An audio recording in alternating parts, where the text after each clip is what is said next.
from here, we get to cross another resort just merely by walking.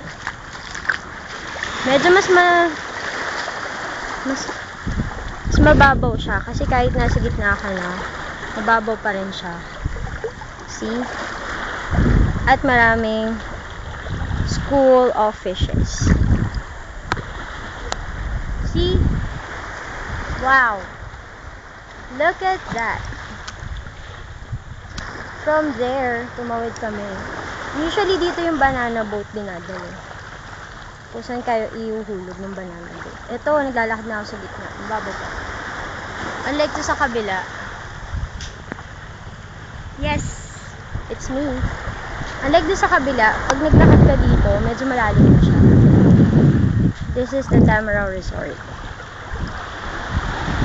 It's more peaceful and more serene than the White Beach Resort. Kasi medyo dito eh. Medyo private. Pero I don't know kung magkano accommodation dito, kung mas mahal siya. Oh my gosh. Ang babaw lang niya, see? Look at that. The water so clear and parang tubig lang siya ng swimming pool. Hindi siya malimig, maligam-gam lang siya. Unlike sa kabila. Malamig kasi malalim eh.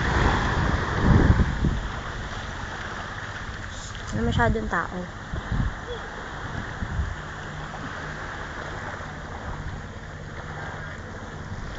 Babalik na ako. Natawag na ako. Bye, resort.